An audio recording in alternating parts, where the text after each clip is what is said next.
For someone whose entire career has been focused on joy, why a podcast on pain?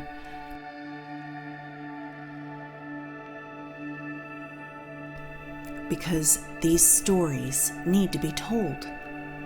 A good phoenix rising out of the ashes story reminds us all that not only can we survive, we can thrive. And when we emerge, we're different.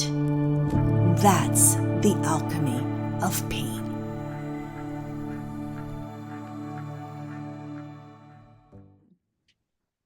Well, hi, everyone. This is the alchemy of pain. And since I started this podcast, which interviews people who have been through difficult things, often finding their purpose in the process, God, the universe, this eternal force has brought amazing people to me that I've had the privilege of interviewing. And unexpectedly, I was at a conference in a lab. Well, I expected to be at the conference, but unexpectedly, a gentleman came up to my table where I was signing books. And I was just about to say to him, "You probably hear a lot that you look like Santa Claus." And then I looked down at his official badge, and his name was Santa Claus.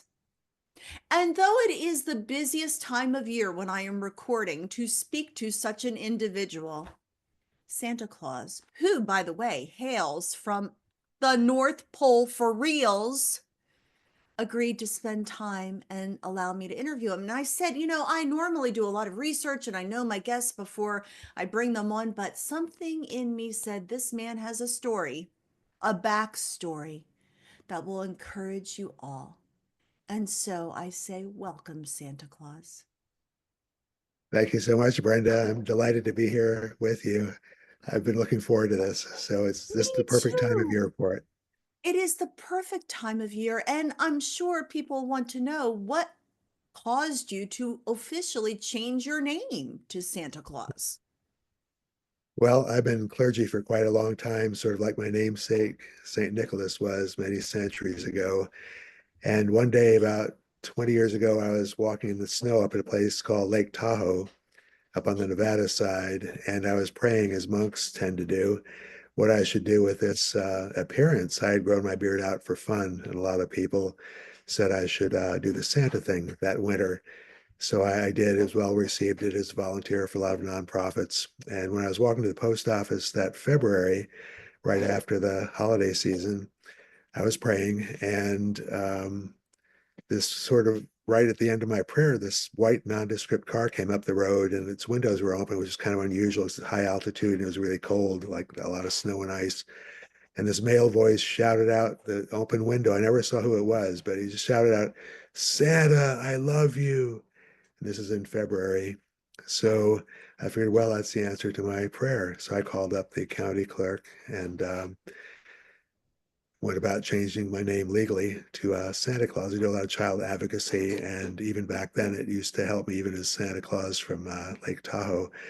Now it's Santa Claus from North Pole, Alaska. But even back then, it helped me get through to legislators, state and federal legislators across the United States who had bills pending that might help with child health, safety, and welfare. So when they get stuck somewhere that somebody didn't want to support, whatever the legislation was, I'd get a call from a nonprofit agency usually saying, "Would you help us with this?" So I'd call up the legislator, wherever, and say, "Oh, senator or governor, whoever it happened to be, this is Santa Claus in North Pole, Alaska. Would you mind co-sponsoring this piece of legislation, or would you sign it, or do whatever we were asking them to do with it?" And they get 30 or 40 calls a day. And the call they remember, it sounds ridiculous, but the call they remember is the one from Santa Claus. So it's a powerful tool, and that's what I use it for. I don't usually go out and do the ho ho ho thing. I usually don't do a lot of the, I very rarely wear my outfit. I think I wore it once last year, and I don't have it anymore. I figured 20 years was enough. If I have to put on something, I'll put on my red monk's robe. Um, a monk of the Order of the Anam Cara, and Anam Cara is the Gaelic expression for soul friend. And Santa And it's is an a order that's been soul around for a friend. while. We need a Santa Claus. We need the message year round, which is what you tell children is the greatest gift. Why don't you share that with us? Right. Well, I usually tell children I share a blessing with them. The blessing is, may you enjoy a lifetime that's filled with happiness, peace, good health, prosperity, and most of all, love, the greatest gift. And sometimes when a child will run up to me at a supermarket or the post office or something, say, "Hey, I want to, Santa, I want to," whatever it happens to be that's going on that year. I'll say, "No, don't want to hear it." And they'll say, "What do you mean? You're Santa." I'll say, "No, not interested." They said, but it's my list." I said, "Well, I'll tell you what, I'll listen to your list, but first you have to tell me what you're going to give someone else." And they have to think about it. And a lot of times they'll say, "Well, we don't have any money, Santa. Well, how can we do that?" And so, what do you think the greatest gift you can give someone is? And it doesn't cost anything. And the younger ones will usually figure it out. They'll say, "Is it love?" I'll say, "Yeah, it is love." And the older ones, a little bit of prompting. Well, it begins with an L, that kind of stuff will come through with love. And that's the message I try and share. It's not the crass commercial secular spectacle that a lot of people spend a lot of their time and money addressing this time of year. I think that's why I love the Peanuts, Charles Schultz Christmas, because, they sort of ding the commercialism of the season and the real meaning of it. For those who are Christians, it's Jesus Christ and the love he embodied.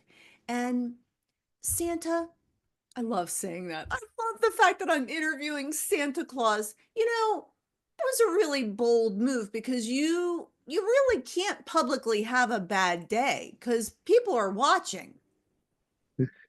People are watching and can't swear, can't do anything really bad in public. And the first time I went through Transportation Security Administration, I had to be on my good behavior because they thought it was a test. They weren't quite sure. But I'd been working with FEMA for a while as an emergency responder. So I had my federal ID and a passport and driver's license. So the first time I got stopped, the security people at this particular airport called the federal security director, which is in charge of all security for that airport at the federal level. So they came down and asked to see my IDs, which I showed them. And they said, "Well, you're good to go, Santa. Have a safe flight." So that person must have gotten on the computer and done a system-wide email saying, "There's this guy, Santa Claus, who's going to be traveling. Just look at his IDs and, send him on his way."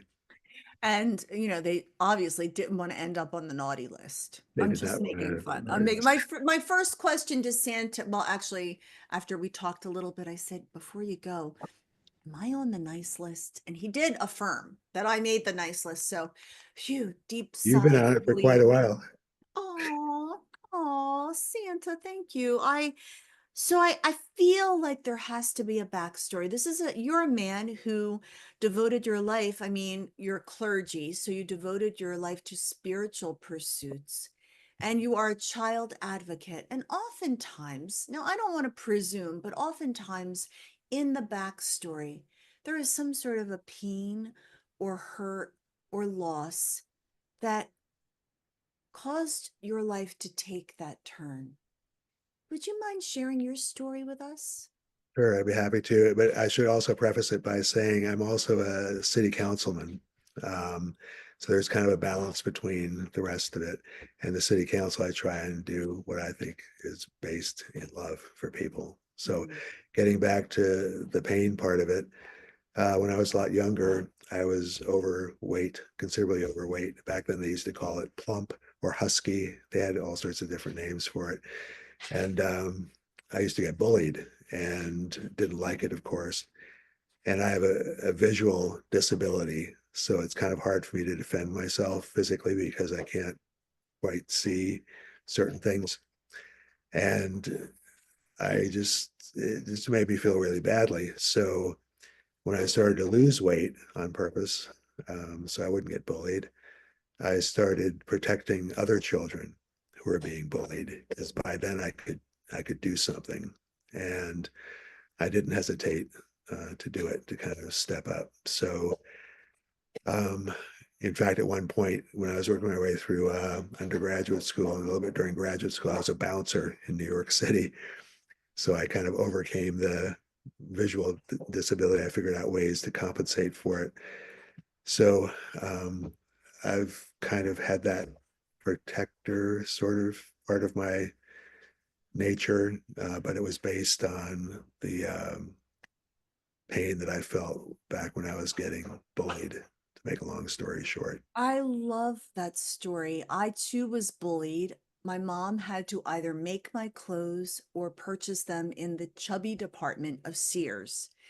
And there is such a stigma, especially back in an era, I'm talking the 60s for me, that there weren't that many overweight children.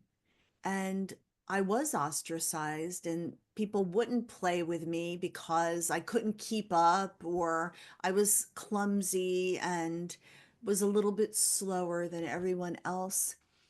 I have since done a lot of work of healing that inner child, and I'm so grateful in a way for that pain because it made me quite sensitive to the pains of other people, never wanting to hurt anyone else. And if I ever did, it would gut me, because you've been on the receiving end of it.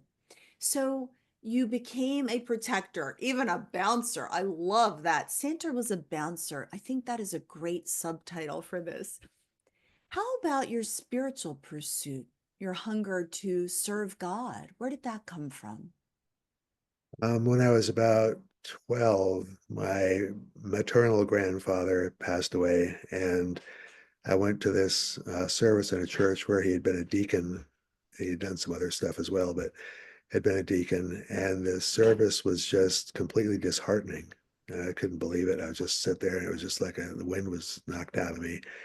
And I figured, what's wrong with this picture? Here's my grandfather who spent a lot of time in this church, helping out in addition to his regular work outside of the church. And this is the way it's going to go down. It was just kind of like an empty service to me. And I figured, well, so that kind of made a point. And then a couple of other things along the way. I saw a lot of when I got into law enforcement. Um, I saw a lot of children falling through the cracks, and they weren't really being served properly by the different agencies that are supposed to be helping them. So I kind of got interested in that a little bit. And when I was in the Virgin Islands, I got involved with Surat Shabd Yoga, which is light and sound yoga. A fellow called Kirpal Singh was the head of it back then. He's passed away a long time ago. But this little group of us down in the islands had a wonderful time going through all the different writings and stuff, and sort of piqued my interest in the spirituality that had been sort of dampened by that experience at my grandfather's funeral.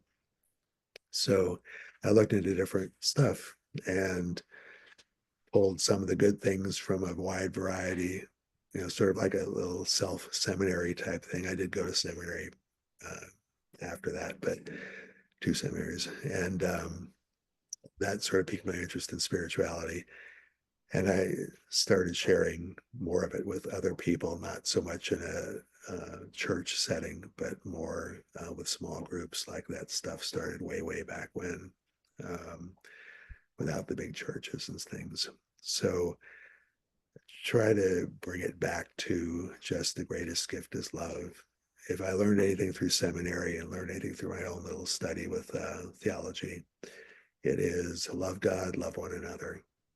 And that can be whoever people think God is, their creator, wherever, whatever. And they don't have to believe in God or a creator.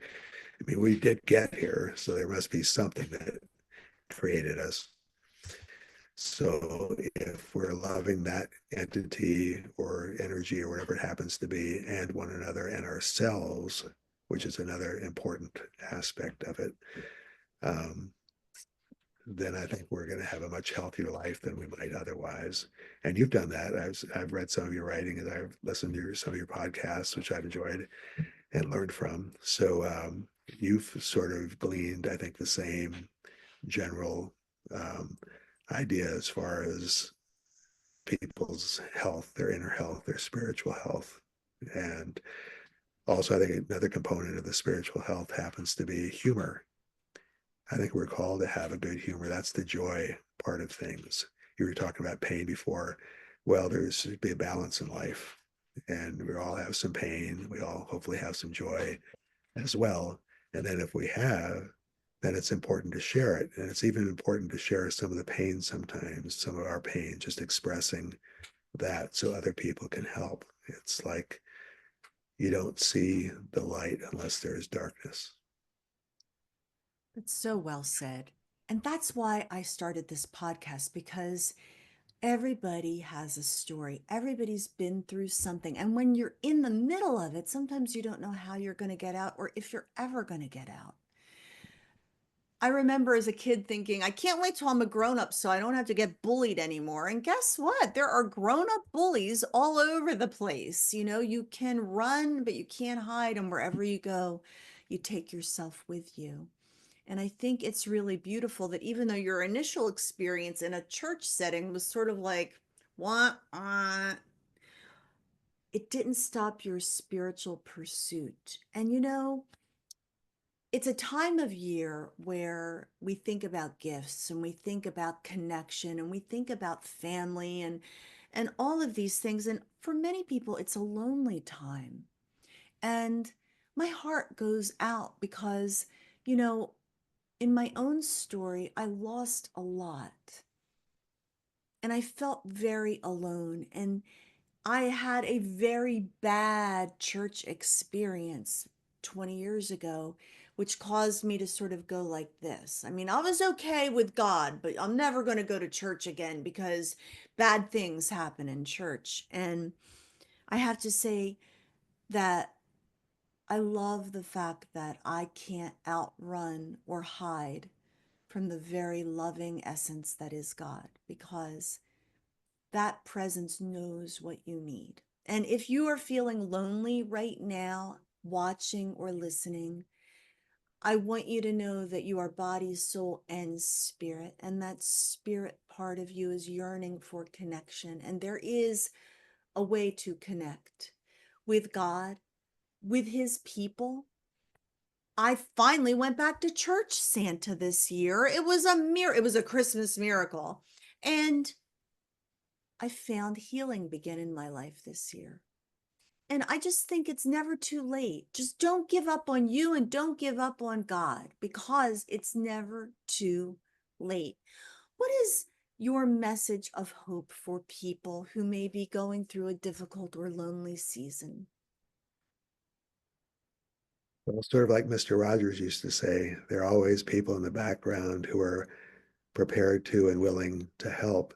But if they don't sense that you need a little bit of help, they're really not going to sort of direct their energy to help. So it's like we were saying before, it's important to sort of express how you're feeling. And we can't necessarily save people, but we can definitely love them. And if people are having a tough time, aside from just having us around to help, there's that famous number, the 988 number, that people should take advantage of. That's they can call or text at 988, and anybody who's thinking about harming themselves should give them a call. They're very well trained people who answer the phone, and they have lots of resources at their disposal. So not only are you and I willing to help people who are going through a tough time, but there are plenty of other people, some who are better trained than others to do that. So, you know, holding all that stuff within you, it's kind of like the stress factor, stress, and that sort of thing makes you ill. Um, and there's no reason why that should happen. That's so well said. I love this reminder to reach out if you feel stuck. And so often we feel like we don't want to be a burden to people, or I've got this. Maybe it diminishes my sense of capability if I ask for help. And oh, everything that you need and want is on the other side of that plea. Um, well, just a few years ago, you had a profound loss, and here you are, here we are talking. and talking about this issue of pain. And if you hadn't expressed yourself back then, just think of all the different people that you wouldn't have met or shared things with. So even your story has a profound impact on other people because they can see what you're doing or what I'm doing or what people we know are doing. And we're all here to help each other. I mean, that's what we should be doing anyway, I think. And children look at us adults and they learn pretty quickly. So if we're a good resource for help and for expressing love in a healthy way, that has a profound impact on children as well. Yeah, any children out there who are in the midst of being bullied, look at Santa and I. Look at us today. And Yeah, here thank we you. are. You're so kind to acknowledge my own story. And I gotta say, I don't want to sugarcoat anything because I was just at church yesterday and this woman came in with a walker with the brightest blue eyes. And Santa, she looked just like my mom, who I had lost in 21. And grief gripped me and it just came over me and the tears welled up in my eyes. And I don't want to ever pretend that, okay, we're all fixed now. We got it all together and let's get on with it. Because when you've suffered loss, it does come in waves. And yes, you recover and then you find new layers and depths. I realized just yesterday it even isn't so much my mother that I miss. I miss the ability to love her. I miss to be able to be face to face and to express or to give her a gift or meet a need in her life. And this is also a wonderful time of year to say, count your blessings. And yeah, even the people that get on your last nerves, you'd miss them when they're gone and maybe to extend yourself and treasure those moments that you have. So I took seeing this sweet woman at church yesterday as an opportunity to love her. Since I can't love my mom here in the physical, I went up to her after the service and I told her how pretty she looked and how much her blue eyes reminded me of my mom. And was there anything I could pray with her about? And she let me pray with her. And it was like an act of service that I was doing connected to my mom who is departed and the people that are walking here. And, Santa, I love my audience. I love the people that find us because, like that famous quote says, we're all just walking each other home. Right. That's right.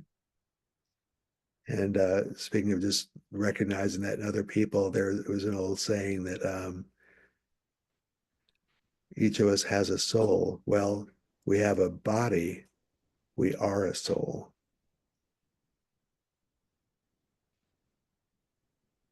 And I think the souls figure out a way to connect, no Mm. matter what our bodies or our minds happen to be doing. Um, there's you can sort of tell it's a certain kind of energy that we can sort of tap into or share with people. And I think kids express that all the time, unless it's been drummed out of them. Oh, it's so true. And isn't it so lovely to be with a child who's still full of wonder and innocence and joy? Yeah. And you do want to protect that. So tell me more about your advocacy work. Tell me how you, as Santa Claus, get involved with helping protect young ones. Well, there are organizations up here in Alaska, and there are similar organizations elsewhere, like Alaska Children's Trust, or I'm also with the Sierra Club that does a lot with children with outings, going out in the nature. And there are child protective agencies and others. And like I was mentioning before with legislation, I try and advocate for that, mostly for vulnerable children. And I even get involved in things like all the children being killed in Gaza, for example, or in the Ukraine, or Africa, or some other places, Syria now. And I try and express myself online, I shifted from Twitter to Blue Sky. So if somebody happens to go on Blue Sky, look for Santa Claus, Alaska, and website Santa Claus, NorthPoleAlaska.com.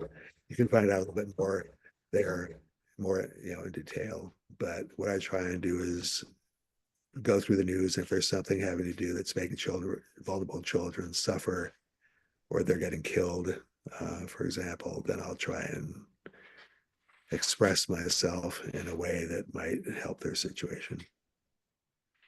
So I love that you gave contact information because I know people are going to want to connect with you or follow you. Do you get a lot of mail, especially this time of year? I kind of discourage it from the very beginning. I discouraged it because I got overwhelmed, and there are lots of organizations, including the United States Postal Service, that handle letters. As their Operation Santa. I think yesterday or the day before yesterday was the last day they were receiving mail for that, or may have been a week ago. Anyway, Right. now it's NORAD. It's going to keep track of it. But with the mail, I just never really got into the mail part of it. I try and discourage anything that has a commercial aspect to it. Yeah. And I love how the post office really does handle the Santa inquiries. That's really, really good. There's some nonprofit agencies. There's one up here in North Pole. Used to be called Santa's Mailbag, and a lot of high schoolers and other people will, come and answer letters when they can. So that's fine, but I'd rather spend my time doing the child advocacy part of things and let other people who are well versed and competent and have the resources to do the other stuff that might be considered as slightly more commercial. Perfect. So, inquiring minds want to know, did you always live in the North Pole? No, I moved up to North Pole, Alaska, in let's see, 11 years ago, and there's a difference. There's a difference between the North Pole, like the magnetic or geographic, but I live in North Pole, Alaska. There's no the in it. We're just North Pole, Alaska. And it's near Fairbanks. It's in the center of Alaska. And then, of course, people like to watch that NORAD stuff, but you can't really track me. I like what NORAD does, and I like the spirit that's involved. A lot of kids love it, but I teleport just like Doctor Who. So I don't do any pollution, don't make any pollution. I can be everywhere pretty much all at once. It's all the waves and particles for me and everything with the reindeer and presents and all the rest of it. So um, it's spreading that love, and you can do that by teleportation. And that's And what I love never do. fails. Love never fails. So, since being Santa, and I don't want to take too much more of your time because it really is a busy time of year, and I love your festive background as well. What's your favorite memory since you officially became Santa Claus? Does one stick out in your mind? One that was kind of fun was years ago when I was living at Lake Tahoe, but I had my beard and was regarded as Santa Claus. This woman who was probably in her late 30s, I'm guessing, brought her child, or not child, he was like probably about 9 or 10 years old, up, and he had a mohawk haircut. And you've seen those. And it was all colorful and stuff. And his mother whispered to me, I want you to stop him from doing that. And I said, well, I can't, it's not up to me to do that, but I'll see what I can do. So I talked to him and I said, because it looked pretty good on him. I said, your mohawk looks really great. Yeah, I like the colors and stuff. And when I was your age, we didn't have that. We didn't have dep, and we didn't have all these colors you could wash out and stuff. But yours looks great. Keep doing it. And so his mother's getting really PO'd at me, and she's standing nearby. So I said, but it looks good on you. But look what happened. I took my Santa hat off, and of course I'm bald. So his eyes just became like wide as saucers, and he's going like that. And I said, "But you keep doing it. It looks really good on you." So his mother's laughing, but I didn't say anything bad about his mohawk. I love it. That is It's kind of so a good. balance. So that was one Right. of my. And that brings back the fun thing, because we, yes, are body, soul, and spirit. And I I have often had conversations with God, but you made me kind of silly too, you know? Like I am spiritual, but I love to laugh and have a good time. And I think that that's something that if it's been a long time since you've laughed in our audience, find something funny. But like when I put Elf on and every time he's trying to go up the escalator and he does that split, every time I go on an escalator, I think of that scene in Elf and it makes me laugh and smile. And I think that is also the spirit of the season, a sense of joy and fun. Life I is think way so too. too short to be so serious all the time. That's right. And one of the things I want to make the viewers and listeners aware of is, of course, we all have our lifetimes. And when children ask about Santa, what happens, and they'll read things like, Santa passed away or whatever. So I try and make it clear that it's the spirit of Christmas, the love that goes on forever. And sometimes it's manifested in this person or that person. It could be a woman, could be a guy, it could be any color of skin, could be wherever in the world. If they're looking for Santa Claus, there's always Santa Claus. The spirit is always here. And you see it in people that might not even have a beard, but that's the love and that's the Santa spirit. So it might not be in this body, it might be in somebody else's body, but it's always here, no matter what. And I'll end with that little two-frame cartoon joke that I told you, because I'm getting old now, and my mind, plays some tricks on me like it does for a lot of older people. And there's this little cartoon that I like, and it's a stick drawing, a two-frame cartoon, old disheveled guy like me sitting in a small doctor's office waiting to be examined, and he's kind of spacing out a little bit. And the doctor finally comes in and she's got her stethoscope around her shoulders and her clipboard in her hand. And she looks at the old guy and kind of sizes him up and asks him, "Have you been exercising?" And the old guy thinks about it for a few seconds and looks up and says, "Well, my mind has been wandering a lot lately." That's one of my favorite jokes. I'm sure a lot of the older people who are listening and But bump. watching, That, yeah, that's a it'll good one to resonate. Santa. I feel so privileged that I got to meet you. And now I can say, just like Elf did, Santa, I know him. But Great. beyond just this interview, I feel a connection, I feel a friendship, and I'm so grateful for your message. Perfect time of year, perfect podcast to end my 2024. And I want to thank you for your message of love and hope. Perfect for me as well, Brenda. Thank you so much for your message of love and hope. God bless you and have a wonderful Merry Christmas and a very happy New Year, and all the blessings be upon you. Thank you, Santa. And thank you, audience. I always close out with saying if you're in a dark place, you're in a chrysalis. Don't give up. Keep pressing. You're creating strength in your wings, and you will get out of that chrysalis and you will fly. Don't give up. Sending you blessings in the spirit of the season, which is love. Have a good day.